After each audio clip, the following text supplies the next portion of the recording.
두려움이란 사라지는 것이 아니라 다른 시선으로 바라볼 때 달라지는 것이다. 내가 바다를 이해한 게 아니라 시간이 흘러 바다가 나를 이해해 준 것 같았다. 그제야 마음이 풀렸다. 안녕하세요. 써니즈 오디오 채널입니다. 오늘은 12월 31일 2025년 마지막 날입니다. 올 한 해 잘 마무리하고 계신가요? 얼마 전 출판사로부터 받은 책 중에 여행 에세이 책이 있습니다. 그 책을 오늘 소개해드리고 싶어서 오늘 날짜에 맞춰서 기다리고 있었어요.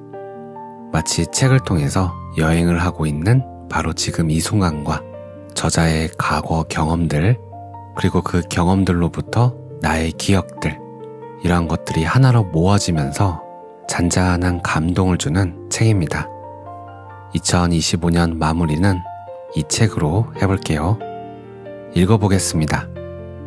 70 여행, 이여진 지음, 서진 역금, 출판사는 스노우폭스 북스 P입니다. 바다를 내려다본 날, 그레이트 오션 로드, 끝없는 수평선과 마주하다. 멜버른은 남반구의 여름으로 반짝이고 있었다. 추운 겨울을 피해 떠난 여행지. 그곳은 따뜻한 햇살과 느린 바람이 반겨주는 세상이었다. 나는 오랜만에 완전히 나로 돌아간 기분이었다. 그레이트 오션 로드. 그 이름부터 이미 스케일이 달랐다. 끝없이 이어지는 해안 절벽과 바람, 그리고 수천 년 동안 파도에 깎여 만들어진 돌 기둥들. 그곳을 가장 잘 느끼는 방법은 하늘에서 보는 것이라고 했다. 고소공포증이 남다른 남편 없이 나는 혼자 헬리콥터에 올랐다. 거기다 4인승 조종석 옆자리에 앉게 되다니. 헬리콥터가 이륙하자 세계가 서서히 작아졌다. 창밖으로 에메랄드빛 바다가 펼쳐졌고 그 위로 하얀 포말이 반짝이며 물결을 그렸다. 남색 하늘과 옅은 청록의 바다, 황토색 절벽이 겹쳐진 풍경은 인간이 만든 그 어떤 건축물보다 완벽했다. 그때 처음으로 대자연이라는 말의 의미를 온몸으로 느꼈다. 언어로는 다 담을 수 없는 장엄함이었다. 그 순간 나는 작아진 것이 아니라 오히려 나를 다시 크게 품는 세계를 만난 것 같았다. 잊고 있던 숨이 깊게 들어왔다. 드넓은 바다 위로 황토색 돌기둥들이 서 있었다. 그들은 오랜 세월 파도에 깎이며 모양을 잃어갔지만 그 자리를 지키고 있었다. 누군가 그 절벽들을 12사도라고 부른 이유를 알 것 같았다. 그들은 마치 세상의 바람과 물결을 온몸으로 받아내며 묵묵히 버티는 순교자처럼 서 있었다. 그 광경을 내려다보는 동안 나는 오랜 세월의 무게를 견뎌온 내 인생을 떠올렸다. 교단 위에서 보낸 그 청춘의 날들. 그저 누군가의 삶에 도움이 되기를 바라며 바친 인생. 그 모든 시간은 결국 버팀이었다. 사람의 기대와 책임, 끝없는 반복의 나날 속에서 나도 절벽처럼 깎이고 달아가며 내 모양을 잃어왔는지도 모른다. 그러나 그 바위들이 아름답게 빛나듯 내 삶의 흔적 또한 그 나름의 모양으로 남아 있을 것이다. 누가 보지 않아도 괜찮았다. 버티며 흘려보낸 날들 속에서 나 역시 조금씩 빛나고 있었다.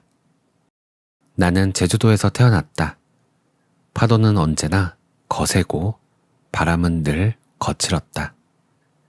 바다는 늘 나를 두렵게 했고 그래서 물가에 가까이 가지 못했다.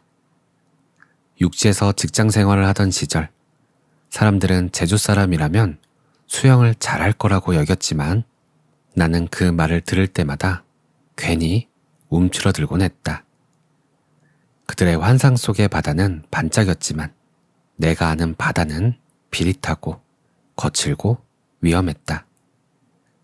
어쩌면 나는 평생 바다를 두려워했던 사람인지도 모른다. 그런 내가 지금 하늘 위에서 바다를 내려다보고 있었다. 그 아래의 파도는 더 이상 나를 위협하지 않았다. 그저 거대한 리듬으로 호흡하며 존재할 뿐이었다. 두려움이란 사라지는 것이 아니라 다른 시선으로 바라볼 때 달라지는 것이다. 내가 바다를 이해한 게 아니라 시간이 흘러 바다가 나를 이해해 준 것 같았다. 그제야 마음이 풀렸다. 20분간의 짧은 비행이 끝나고 헬리콥터가 착륙했다. 남편이 활주로 끝에서 나를 향해 손을 흔들었다. 고소공포증이라며 남았던 그가 사실은 비싼 요금이 부담스러웠다는 걸 나는 알고 있었다. 그가 서 있는 땅과 내가 바라보는 하늘 사이의 거리만큼 우리의 세월도 그렇게 달라져 있었다. 그러나 같은 풍경을 다른 자리에서 본다는 것, 그것 또한 긴 부부의 시간 속에서 배운 일치의 방식이었다. 멀리선 그가 어쩐지 더 가까웠다. 함께한 날들이 우리를 천천히 같은 쪽으로 밀어주었다는 걸 그 순간 깨달았다. 나는 이따금 생각한다. 세월이 더 흘러 이제는 여행조차 어려워진다면 무엇이 나를 위로해 줄 수 있을까? 기억 속 풍경 하나가 큰 위로가 되는 날이 온다면 그건 내가 잘 살아왔다는 뜻이겠지. 바람에 깎인 절벽들, 묵묵히 서 있는 돌기둥들, 그리고 그 아래에 잔잔히 부서지던 파도의 빛을. 삶은 언제나 같은 풍경을 다르게 바라보는 일이라는 것을. 젊을 때는 바다의 파도에 눈이 머물지만 나이가 들어서는 그 파도를 견디는 바위에 마음이 간다. 시간은 우리를 깎지만 그 깎인 자리마다 빛이 난다. 상처가 남은 자리에 햇살이 머물렀다. 지나온 시간도 그렇게 나를 다듬어 주었을 것이다. 여행은 세상을 보는 일이 아니라 그 풍경 속에서 나를 다시 만나는 일인가 보다. 하나 더 읽고 마칠게요. 부엌에서 멀어질수록 나는 나에게 가까워진다. 아궁이, 화로, 그리고 여자들의 자리. 아오모리에서 하루 머물고 배를 타 혼슈에서 하코다테로 넘어가 이틀을 지냈다. 러브레터의 배경인 오타루 운하도 걸었다. 오르골 상점에서 맑은 소리를 듣는 동안 나는 오래전 처음 일본을 보았을 때와는 다른 마음이 되어 있었다. 70의 여행은 설렘만이 아니라 되돌아봄을 품고 있는 듯하다.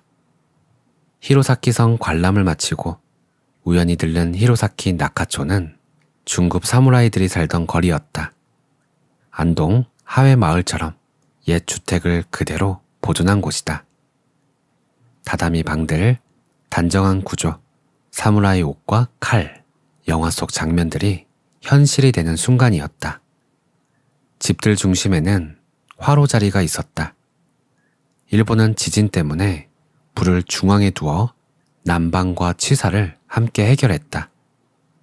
집의 중심에 불을 두고 온기를 모았다. 그러다 한국의 부엌이 떠올랐다.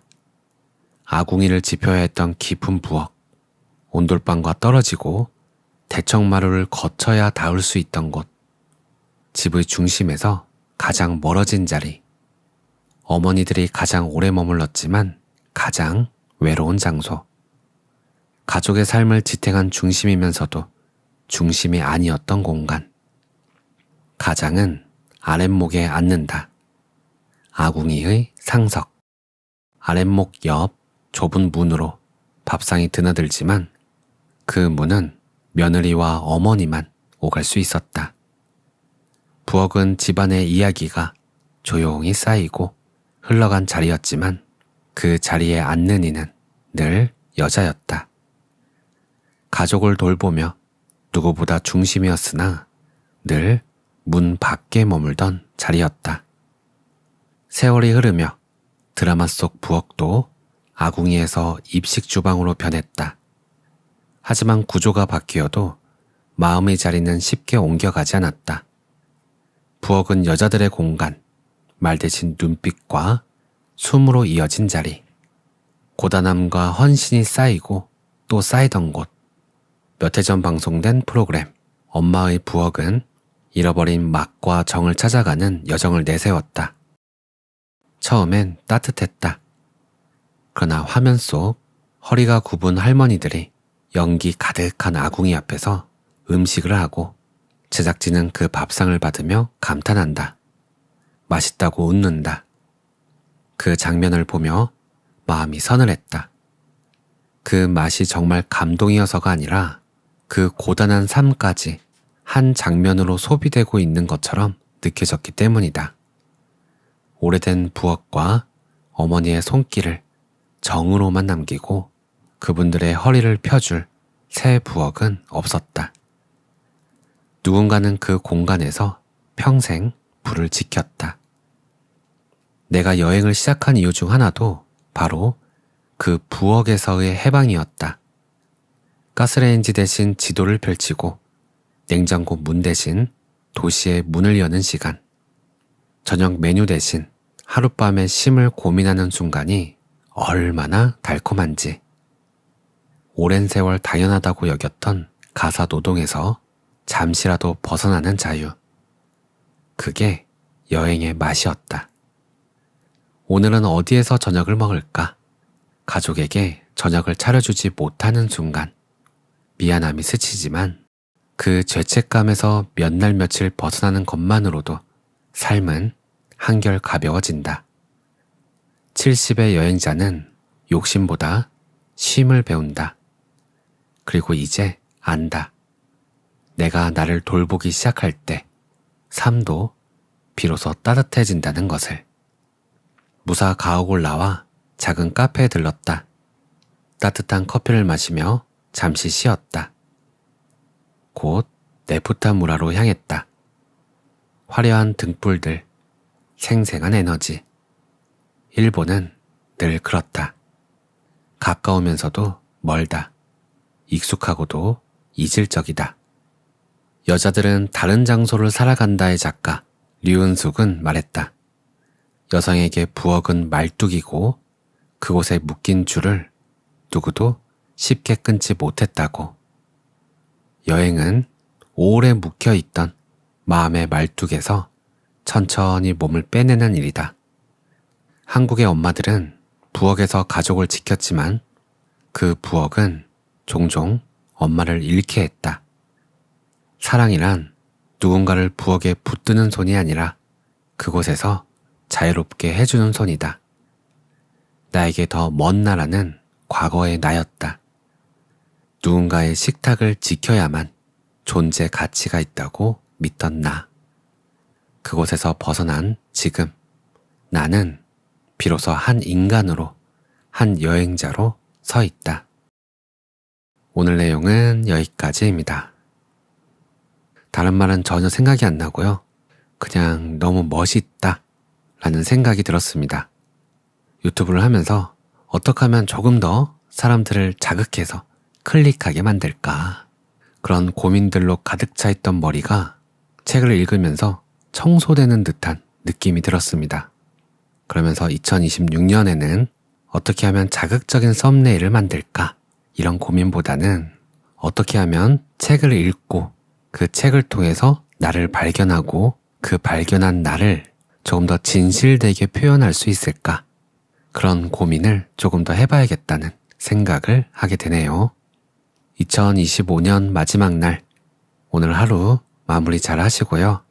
내년 한 해도 잘 부탁드립니다. 올 한 해 동안 정말 감사했고요.